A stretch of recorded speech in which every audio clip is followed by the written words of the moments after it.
Hey, welcome back to Trek Chat, a podcast brought to you by Trek on the Tube. I am joined here today by two special guests. The first is a returning guest, Fatheree from the podcast Tex-Trek. How you doing? Hey, how's it going? Good. And the second is a very special guest. I'm happy to announce that we have Kyle, the host of Trekspertise. How are you? Hello, how's it going? Thank you guys so much for coming. It's awesome having you here. Today we're talking about modern Star Trek, more specifically how it kind of compares to 90s Trek. I suppose we could compare it to 60s Trek, but that seems a bit unfair. It's just so different. Yeah, we're going to talk about the good, the bad, what we like, what we don't like. This kind of came around when I saw Trekspertise's 45-minute breakdown. It's like a full breakdown of Oh my not god. just Star Trek Picard, but kind of modern Trek in general, I think. Yeah, it's so It's just that long. Star Trek Picard kind of embodies, I think, a lot of the maybe issues, or well, pros and cons that you find in the modern era of Star Trek, right? Uh, yeah, I think so. I think, it's not very different from Discovery. Upon reflection, the two are very, very kindred, and it's because they're coming out of the same, production ethos, philosophy, literally the same people. So I expected it to be different. I thought that they were going to do like a kind of anthology of like each series would have a different tone, different kind of story, different kind of characters. But it's surprising how much overlap there is. Picard season 1 is basically Discovery season 3. Yeah, it's the pacing that's a little different, I think. Whereas well, they explain that Discovery is more like a bullet, whereas Picard takes its time. But and I suppose that's true for like the first half of Picard, but then it kind of rushes into the final action, doesn't it? Yeah, yeah, it really does. All right. Do you guys have any like I don't know, like opening statements or maybe opening thoughts about this kind of modern era of Star Trek that we're in, Fathery? Well, I think there is definitely some intent there to make kind of each show its own different thing. As Kyle was pointing out, there are a lot of similarities between Discovery and Picard, and I think a lot of it does just come from having the some of the same people in charge. But I think if you look at their other ideas for the different shows they're proposing now, the things that are going to go into production whenever things are allowed to go into production again post pandemic, but it looks like with Strange New Worlds, that's going to be more of like your retro traditional Star Trek episodic stories, a different thing each week, kind of like TOS or TNG. And then their Section 31 show that they haven't talked about in a while, that sounds like it would be like a little different from anything else we've ever had. The Nickelodeon Star Trek, which is going to be aimed at kids, the Lower Decks animated comedy. I think the intent is to make things much more different. Where to compare that, back to the '90s, Brian Fuller just did an interview on the Inglorious Treksperts podcast where he talked about one of the big problems on Voyager was Rick Berman, insisting things were more like Next Generation, more like Next Generation. And I think that the idea for the modern era, Kurtzman era, whatever you want to call it, is to create a tapestry of different flavors, different Star Trek shows, probably more so than what they were ever thinking, back in the Berman era. But I don't know if I would agree that Picard is basically Discovery season 3. I think there are some changes that tonally, what you mentioned with the pace. But yeah, I did see the video essay, and I do have to admit that's a strong case that they might still be too similar. But I think as I mentioned, the intent is for things to branch out and be a little different. Hmm. Well, I feel like the overall feel of Discovery and Picard is pretty different. Like once you come out of them, even if on paper they have similar elements. Yeah, similar writing tropes, stuff like that. What about you, Kyle? You got like some sort of statement, some sort of opening notes? Uh, well, just that, you know, the Star Trek that we're getting right now is of a very particular brand, and I see more of the similarities with Discovery and Picard and with the Abrams versions than I see the differences between them. And it's because like it's been like a good 20 years since we've had the 90s era Star Trek. And if you go back in time to that time period, it was like a good 20 years since the original series was on the air when the Next Generation came back, despite the films and such. And like there were tonal shifts, there were production shifts, there were differences, updates in how the production philosophy was, and that turned the 90s era Trek into a completely different animal than the original series was. And it's the same thing.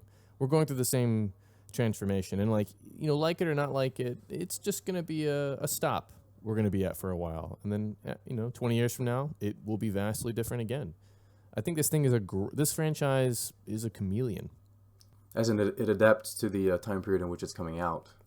Yeah, for better or worse, like it isn't Star Wars. Everyone gives Star Wars like all this top branding, and it's the premier mythology of our age in filmmaking. And Star Trek has always been kind of playing second fiddle to that kind of attitude. It's in the '60s and onward, if you were a fan, you were definitely niche. In the '90s, like it was still kind of frowned upon. You don't go out and say I'm a Star Trek fan loudly and proudly unless something was wrong with you. Socially speaking, nothing was really wrong with you. But now they're like trying to steal thunder from other big giant mythological franchises like Marvel. That's the zeitgeist of our age in terms of filmmaking. And again, Star Trek is being retooled to grab some of that, just like it was retooled to grab some of the Star Wars blockbuster action in the 70s and late 70s and 80s, in 1979. And I don't know why. I guess that's the one chief issue I have with the whole thing, is that the reason it's changing is more about dollars and cents than it is about what is inside of Trek that makes these stories cool. And Marvel's not having that problem. Marvel doesn't care who else is in the game. They're going to tell Marvel stories, and they've been completely true to themselves as a result. But Star Trek has always been like, am I good enough? Can I sit at the big boy table? And that hurts, man, because like the great stuff about Star Trek, shines outside of that insecurity. Oh, absolutely. I think generally, it's probably my favorite franchise. And it's always kind of weird because there's these really weak episodes or these really awkward moments in Star Trek, and I understand when some people will like say I don't like Star Trek because it's boring or this or that, but I kind of get where they're coming from in certain aspects. But then, as you say, there's always those great moments, those great episodes, those great story arcs that we get in Deep Space Nine or what have you, that I kind of feel like outshine so much other content that's out there. Mm-hmm. Yeah. And, I know a lot of people are enjoying Discovery and Picard, and there are things I like about both of those series. But when I was doing this review, and I got to spend some time with Darmok, it had been some years since I'd seen it, and I was just like, are you kidding me? Why can't I have some more of this? This is delicious. And like nowhere in the entire Star Wars canon is something that lovely. Marvel's of a particular brand of storytelling. All the big fan franchise kind of things that are, moving at full steam right now, they're not actual science fiction. And that's something I really miss. And that's probably my greatest concern or chief critique about Discovery and Picard, is that it doesn't have the same nakedly science fiction undertone. The universe they're creating is very sci-fi like. It's very Star Wars in that regard. It's a story with a lot of really elaborate and delicious looking. These shows look incredible, by the way. Science fiction, set dressing on it. But when I watched Darmok, I was like, man, this is something I really need in my life, and I'm just not getting it. I'm Tales from the Loop or FX's devs really scratch that itch for me, but the new incarnations of Star Trek they're not scratching that deliberately science fiction itch for me for some reason. Devs kind of fell flat for me, if I'm honest. I don't want to spoil the show because people might go and watch it, but I felt like Devs didn't really stick the landing, to be honest. It asks some very good questions, but I feel like it didn't give any answers. Yeah. I thought it was a very interesting show, and that is arguable. It might have not landed the landing very well, but the kinds of questions it was asking, I'm not getting anything like that from Marvel, from Star Wars, or sadly for me, for Star Trek. And that's, everyone's mileage is different. It's okay to like these shows, and like I said, I do like aspects of them. But for me personally, that's just something I'm missing. Do you agree with that, Fatheree? Because I know you prefer the modern era of Star Trek, to me. I don't know if I prefer them, but I definitely have been enjoying Star Trek being back. I think I just in general I can be like a little bit more open minded than a large part of the fan base that kind of wants a specific style of Star Trek that was whatever they were into when they were younger. I kind of even growing up, I always liked the original series more than most people my age that were kind of more focused on Voyager, DS9, and then I remember Enterprise. A lot of people gave Enterprise a hard time, and I was kind of part of that too. But I always wanted to be kind of a champion for the show and wanted it to improve and get better, and eventually it did. So I kind of approach Picard and Discovery in kind of the same way. I think that one issue might be that just the way that people tell stories now with the more serialized television, we get more the drawn out kind of the second act is your entire season. You kind of have like the introduction at the beginning and then spend the entire season a second act, and then you don't get like that third act resolution until like the very end. And so I think stories like Darmok, for example, that really played around with like a specific science fiction concept, these two alien species that are so alien they can't communicate, and then you get like a very human emotional story out of that, of watching these two men fight for their lives. And I think that the stories like that have like a kind of an immediate payoff we don't really get in this new format. So it's kind of just, oh, here's one season that's kind of about artificial intelligence and xenophobia, and that's all that they really have time to focus on because they're just telling one big story.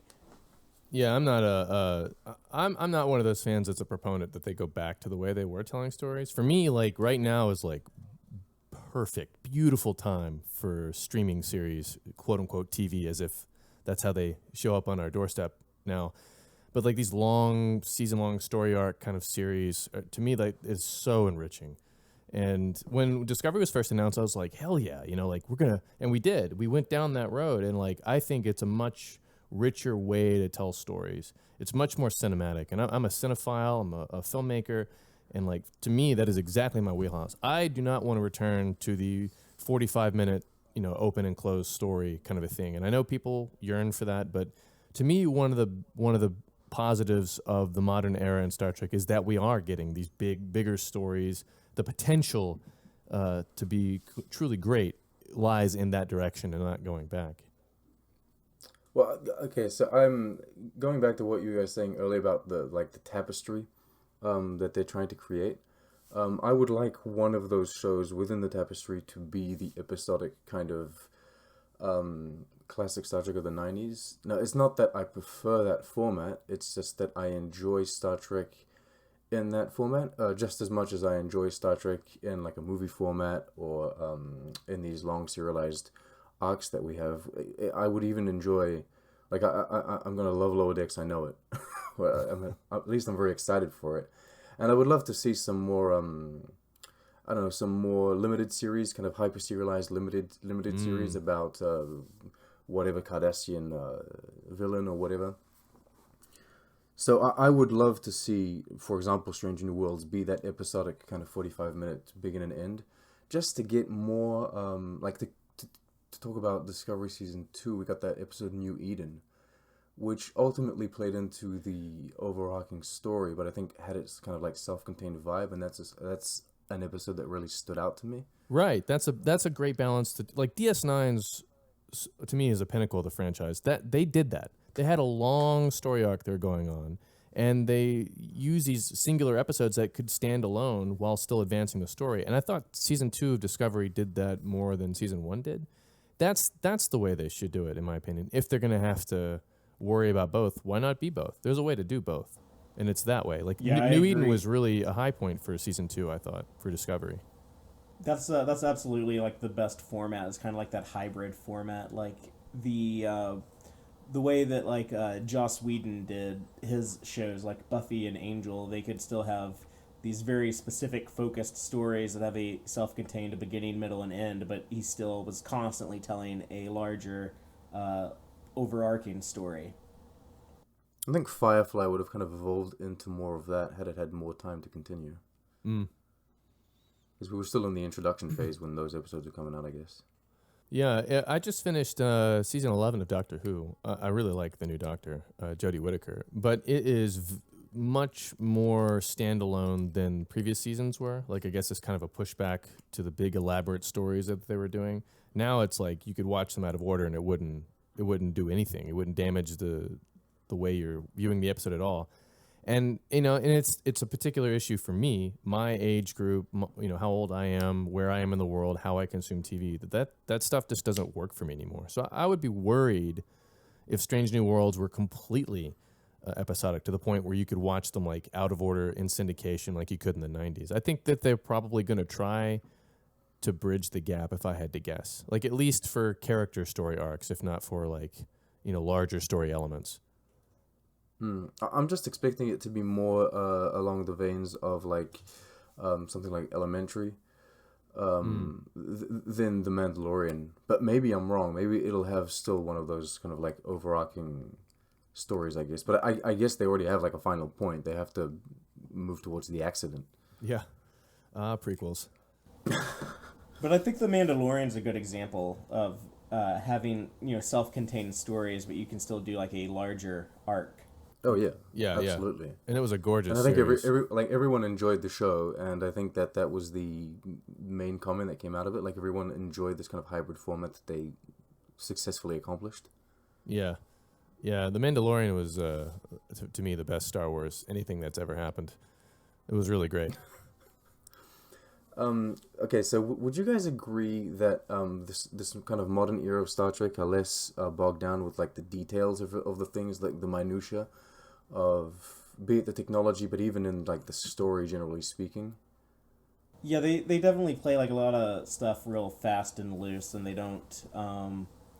Which, to be fair, I kind of think a show like Next Generation probably could have used a bit more of, when sometimes they'll spend a bit too much time discussing a really specific piece of technobabble, or trying to approach a particular idea from all these different angles. And I think that there is a certain energy that you have in shows like Discovery or Picard that the those Next Generation conference room scenes might have benefited from. But I like that stuff too. So I think it's more of a balancing act. I think is what we've kind of been talking about, not only with just the serialization versus episodic storytelling, but maybe stuff like how much time do we need to spend on explaining this technobabble concept, or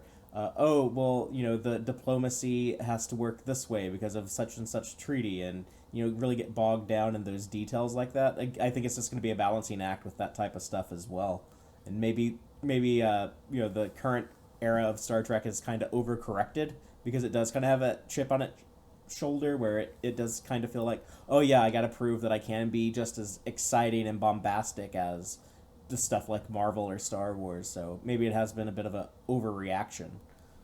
Yeah, I'd agree with that. I think the technobabble in the 90s era of Trek was a systemic, like, side effect of the formula they were using. So they had 45 minutes plus ads to sort of hit their beats, and each little segment between commercials had to have a specific type of beat, and they really nailed that down. They never really deviated from that. And the new era of Trek also has sins as a result of sticking to a particular kind of formula.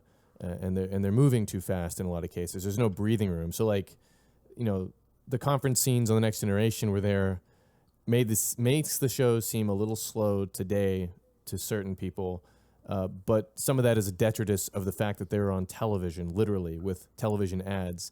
And then like some of the sins we're seeing now with new Trek moving too quickly is a detritus of sticking to a particular style, of wanting to compete with properties like Star Wars and whatnot. The moments I've enjoyed the most is ironically been when the shows like Discovery and Picard have slowed down. and let the characters breathe a little bit. And I find that it is a little too quickly paced for me. And maybe that's something they'll fix going forward, but I don't know. What I really, when I was looking at this for the review, what really stuck out was that how intentional that style was. And I think like Kurtzman and his team are very aware of a checklist they've developed, and I don't think they're going to give that up because they're trying to prove that this thing can be franchisable and that they can do different kinds of stories all done in the same style, like the same kind of big blockbustery style. And I don't know if I think the sins are just going to accumulate more. I don't think they're going to perfect it any more than it already is. I mean, you could argue that Marvel has completely perfected what Star Wars created, maybe, and I'm not sure anyone else has gotten any closer to it. I would be surprised if Star Trek out Star Wars, you know? Yeah, for sure.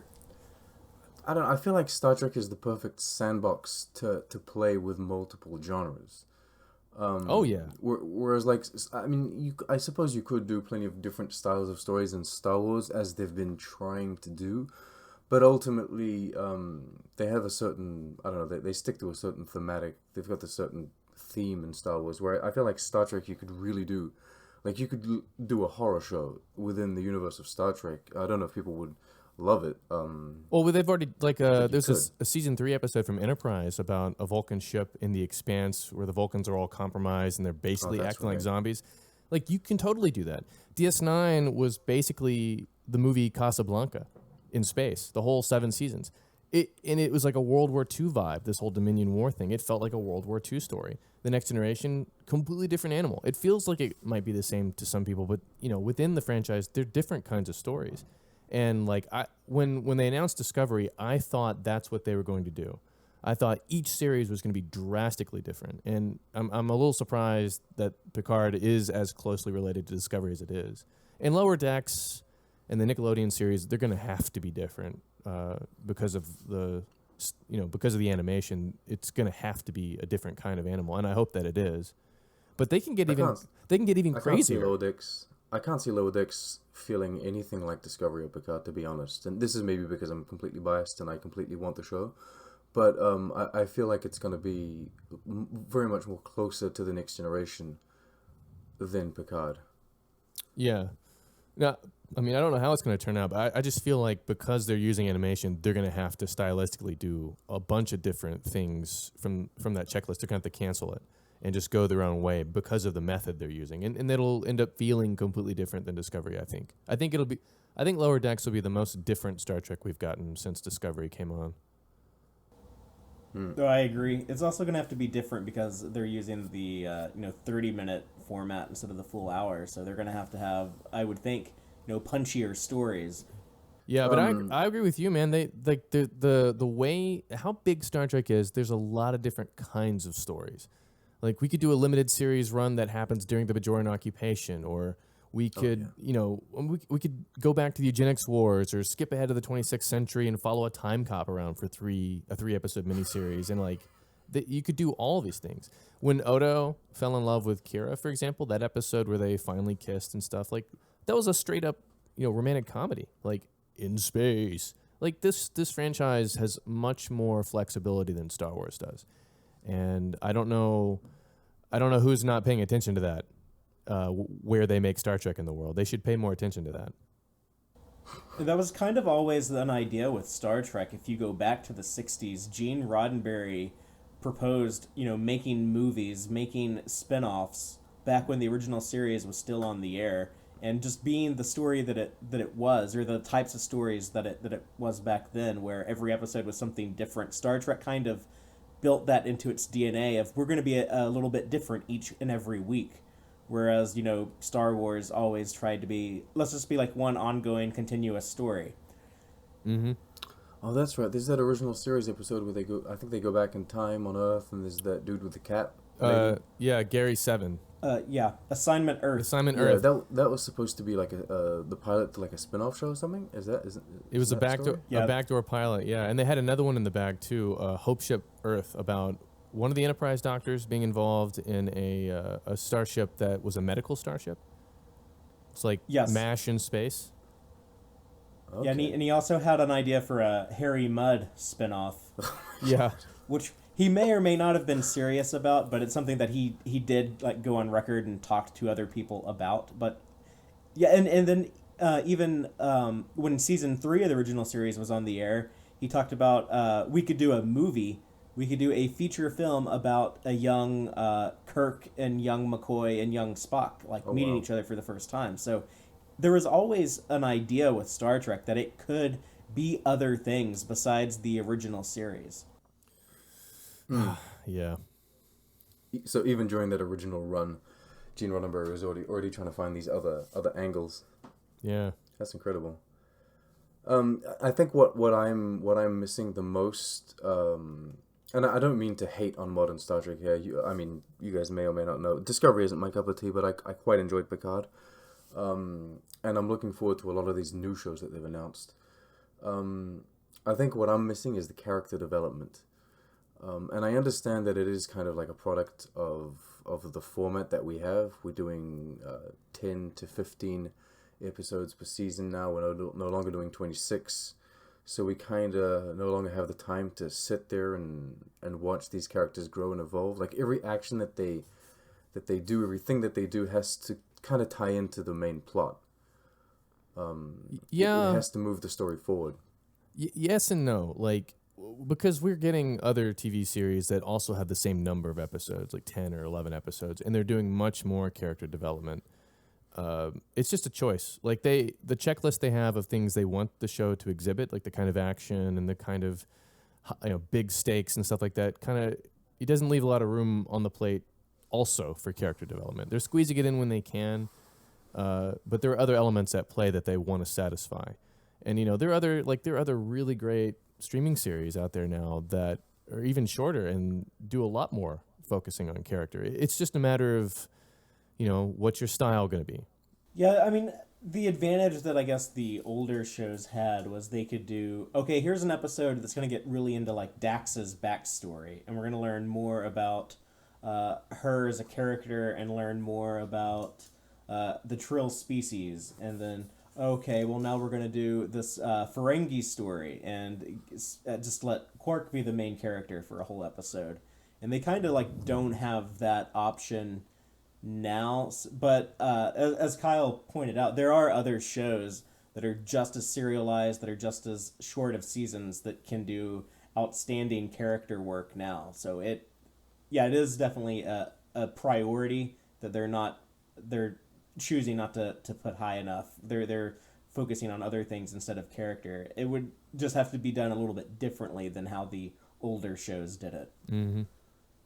Well, something I enjoyed, I think, Kyle, you said that you didn't, which was probably the only point I think we differ on, is the Rafi's son, Right. and his wife and their child. And we spend like an entire scene, and I do agree that the scene kind of feels like kind of out of place. It's like, oh my goodness, we could have maybe spent this time with Rafi and her son, and instead maybe developing the Rafi-7 relationship to not have that seem kind of so out of the blue. Yeah. But I very much enjoyed that. I enjoyed taking the time to see and learn more about her relationship with her son, and so I'm assuming her ex-husband. I enjoyed that, and I thought that was kind of almost a pivoting point for me, because up until that point I wasn't a fan of Rafi at all. And I even thought that Michelle Hurd's performance was kind of a little shaky sometimes, especially in those first episodes she appears in. And that performance, I think, from her and the actor that was his son, I think they were very, very good, and it was a great moment. And I think from then on, I don't know, I sympathized with the character more from that point on. Yeah, I mean, I also think it was a good moment for the character. My beef with is that they got to it too quick. Like, if I were in charge of the show and I didn't change anything else but this particular circumstance, I would have had a conversation with Ravi and another character about this thing, and then save that meeting for like season 2 or something like that, so you could have a little more time with it. Like it was more of a drive-by situation. We should have been more in that space with that son, more than one scene or a longer moment, or we shouldn't have gotten to it as quickly. We should have saved it for a meteor moment for her, and maybe just have her talk about her estrangement with her son. But there's no question, like in my mind, that that's a nice, despite the world building of Roddenberry's Utopia aside, that's a really nice thing to do for a character. That those kinds of dramatic moments do work to flesh out characters, and Rafi is more sympathetic as a result. I agree with you there. Okay, so do you guys agree that this modern era of Star Trek is more action oriented? Because I don't know. Sometimes I agree, sometimes I don't. I feel like Deep Space Nine was very action oriented. I mean, it's a war. Yeah, well, Star Trek has always used action at some level. Like, so many original series episodes, end up having a fist fight in them at some point. That's kind of something that I think started to get dialed up a little bit in the movies, where they were trying to think of ways to make it, exciting for a wide stream audience that's coming to the theater that might not be your exact same people that are your weekly television audience. But stuff like Star Trek Nemesis, for example, they definitely try to lean into the action hard there, and the Abrams movies. But it's something that's always kind of been in the Star Trek DNA. It's just the way that they're using it is a little different now, where now a lot of times they try to use it as just like big spectacle and not really like move the story along, but they just kind of need a something really exciting to happen to keep people engaged. Yeah, I agree. I mean, I think it is percentage-wise, it's more action than previous treks. Well, still science fiction action kind of stuff all throughout Trek, but now it's more of a main course. Well, sometimes it's not that action, but it's presented as such. Yes. Like, you'll have conversations, but they're made to be ultra dynamic, with the camera spins and the music that they put. But it really is just people talking, or I don't know, like a shuttlecraft arrives on sensors in Discovery, and it's panicked. Like, everyone's fretting about it. Like, it's a whole big thing, but it's just a shuttlecraft popping into sensor range. That must happen quite often in the universe. So sometimes I feel like there's action, but there's not action. It's empty calories. And it sounds harsh, but like it's because it's a checklist item for the style that they do some of this stuff. That they're measuring out beats. So how soon can we have an actionable item? I had a conversation with a producer lately, and he was very much of that mindset. You need to have the title to be actionable. The description of the show needs to be actionable. You need to have every scene have an action to it. I'm just like, my God, dude. I mean, I don't know. It's too much to me for the modern era of Trek, and that is one of the detriments I have to it, to watching Discovery and Picard. Is that if they slow down a little bit, if they discuss other emotions apart from that need to be actiony, and there's a good reason to have that in a show. Like, you do want to have people pay attention to the stakes of it, and sometimes it needs to be big and showy. But sometimes it feels like that's the only emotion on the screen, and it gets a little exhausting. You know what I thought they did well, like a good use of their desire to like ratchet up the action and energy, was in season 2, when they're trying to construct the Red Angel suit, which I think was kind of ridiculous, and all like the Time Crystal Red Angel stuff I thought was kind of ridiculous. But I loved like the energy of Spock and Burnham, running down a corridor, like yelling at each other, the exposition, and then like everyone kind of like scrambling and working together to put the final pieces on. It really conveyed like a sense of urgency, and that was like the appropriate time to do it. Was, okay, here's your big climactic season finale big moment, and that's when you needed that type of stuff, when that can really add to the moment and not just kind of be, oh yeah, this is really weird, they're getting like so melodramatic intense about this shuttlecraft or whatever. Yeah, exactly. It's about appropriate use, and they do hit it sometimes. I'm trying to think of a season 1 example when Lorca was orchestrating the attack to save the dilithium mining colony. That was a nice illustration of what he was doing, how he was as a warrior captain, and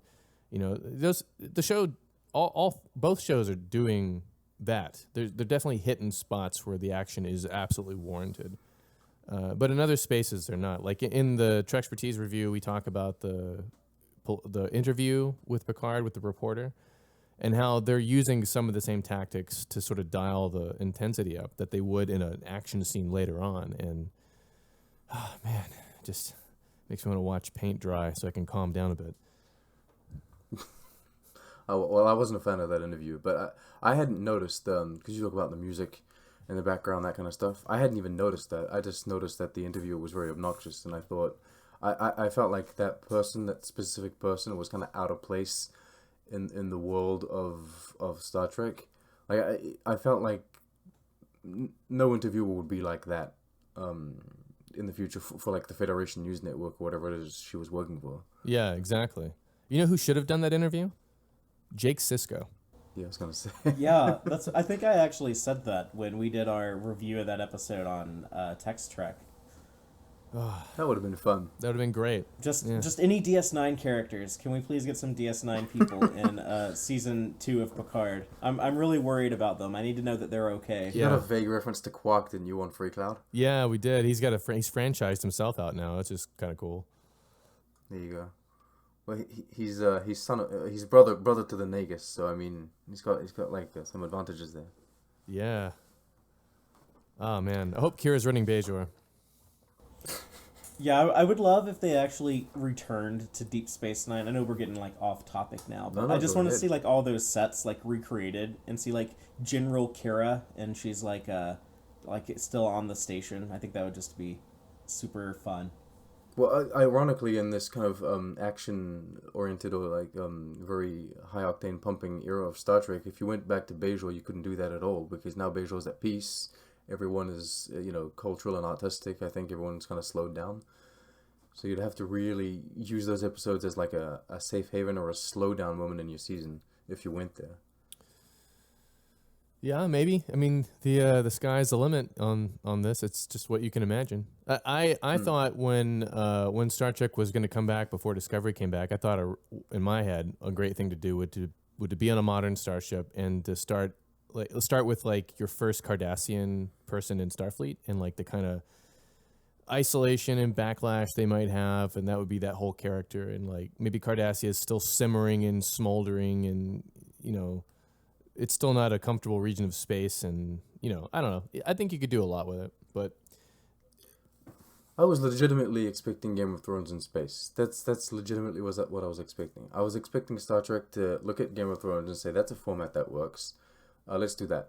Yeah. And I thought that we were going to maybe follow one ship, but we were going to follow a lot of different. I was expecting to see politics happening on Andoria, politics happening on Teleprime. Vulcan, maybe like to have these off-screen, like these just scenes from Romulus, that kind of stuff, and really show like the power dynamics and all of the politics and how that's working. I thought that's what we were gonna get. It sounds lovely. with like those final like the episodes 8, 9, and 10 of the season where like whatever tension comes to play, and you have like maybe a battle or that kind of stuff. That's what I was expecting. When they announced was Star Trek 2017 at the time. Something that I think they're really successful at, though, especially Picard with the Romulans, is the racial diversity. I'm very happy about that, and I would very much love, because I have problems with the Discovery Klingons. I don't like how they look, etc. But I think my main problem with that comes from the fact that they seem to be trying to replace the Klingons that came before with them.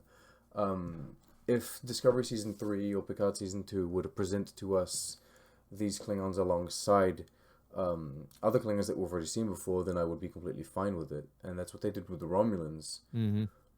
And I love that. I know that some people don't quite enjoy the fact that, these guys are from the north, these guys are from the south, and so they don't have the same kind of features, but I think it works within a science fiction setting. I think who doesn't fine. like that? I think it's great. I think that's a really good idea. That's kind of what Gene wanted to do with the motion picture. I think the novelization of the motion picture said that, the ridged forehead Klingons are from the southern hemisphere. Oh wow, I didn't know that. That would have been a good move. And like Picard's one of its greatest strengths, I think, is how it diversified the Romulan like subcultures out. I don't know what they're going to do with all that, but I like it because before we've only really met one kind of Romulan, and now we have several types of Romulans, and it makes the Romulans much more interesting.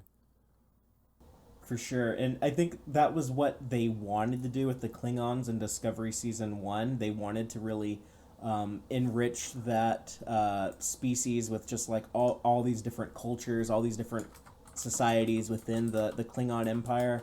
And I don't think they pulled it off very well in Discovery Season 1, but Picard Season 1 really succeeded with doing that with the Romulans. And yeah, that added to so much lore to the universe and made the universe better for it. Mm-hmm. Absolutely. And visual effects wise as well, I think that they're doing a really good job nowadays. I would appreciate maybe a little more I don't know, maybe a little more detail or maybe a little more coherence to like the ship designs that they're making, that kind of stuff. But that's maybe like the hardcore nerdy tricky that's in me. That's the Trek yards side to me. Oh yeah. But I do think that visually everything is absolutely stunning. Oh my gosh, they're beautiful. Like the special effects are seamless. Like if we'd had '90s Trek with this level of like visual, oh my god, you know, the shows look incredible. And yeah, and even if I disagree with some of the the designs of the aliens, I think that the makeup is really, really good as well, and it's absolutely incredible. Like the L'Orel makeup and the Andorian makeup, it's all really great. So props on that. All right, you guys got any like final statements or anything to say about how modern Trek and maybe 90s Trek compares? I talk more about 90s Trek because I think that 60s Trek is just, dare I say, outdated at this point. It's kind of hard to compare it. I don't know if I would say that 60s Trek should just be considered, a relic of the past. I mean, certainly like some of the stuff that they did there is not politically correct anymore, but I mean, there's a lot of like good lessons in 60s Star Trek that I think like all the more modern shows could learn a thing or two from. And I also think that 80s Trek is kind of a thing with like Wrath of Khan and Search for Spock and The Voyage Home were kind of all their own animal. And I guess even like the early seasons of TNG definitely feel more 80-ish now. And you even have like 70s Trek with the animated series and the motion picture, I think kind of have some similarities between them. And just I think what Kyle said with Star Trek being a chameleon, and yes, it is definitely like an ever-changing thing. And there's a lot of good that comes from that, and I do love that the franchise has branched out and been so many different things. So I would just encourage people not to obsess about one particular era of Star Trek and wishing that all the rest of Star Trek can be like how it was then. Yeah, absolutely. Especially considering Star Trek might eventually just become kind of like fashion. Fashion always comes back. You do full circle, you come back to a certain fashion, and Star Trek might be the same way. Maybe we'll go back to a certain style of Star Trek in a few years, and then come back to what we're having now in a few years after that. Yeah, and I think we're seeing some of that now with Discovery Season 2 when they first showed us those classic uniforms, sort of revamped. I was like, yeah, they still look good. But exactly what you guys are saying. Like it's a bit of a chameleon series. They're adapting. 20 years from now, when Star Trek is completely different, we'll look back on Discovery and Picard and just be like, oh yeah, that's when everything was kind of Marvel-like, and the style kind of fits the time period, and it'll just be like that. There's not much we can do. It's such a corporate creature in a way that they're not going to give, and maybe I might be wrong. They're not going to give it to somebody for a hot minute to do a radical redesign or some kind of novel concept. They're going to try to please a fan base. There's always an element of pleasing the fan base. And because of that, they're going to have to do what you're saying about, maybe reach back and pull out an element from a previous track and sort of reimagine it and let that be the first step in a new direction. I think they're doing that with Discovery and Picard. Yeah. Well, Discovery Season 2 definitely seemed like a bit of a reaction to Star Trek Season 1, where, they were clearly going, okay, well, things need to be a little less dark. We need to have a little bit more fun on the show. We need to bring in a Captain Pike and have a little bit more like that traditional Star Trek heroism and optimism and some of our main characters, and they were kind of bending over backwards. I think they went way too far trying to, we gotta address all of the continuity issues. We do explain why Michael Burnham's never mentioned again and all of that stuff. Where it almost felt distracting when you have like conversations dedicated to explaining why there's not holograms on the Enterprise and stuff like that. I enjoyed that. I felt like Discovery Season 2 met me halfway.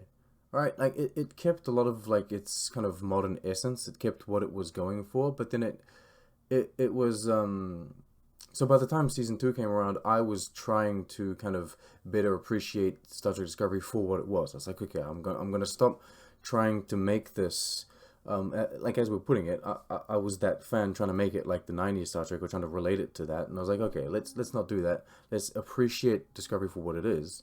But then I very much enjoyed the fact that Discovery Season 2 kind of did the same thing. It took a step in my direction.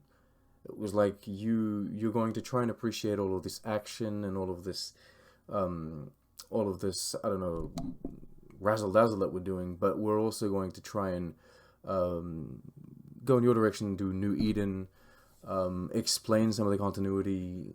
I don't know. I like that. Almost as if the show was like personally addressed to me, but it's not. But I just wish that they would have spent more time trying to plan out the Red Angel arc and having like a big payoff to that all made sense. Where I think it felt kind of like rushed, and the dots didn't really feel connected in the end like I wished.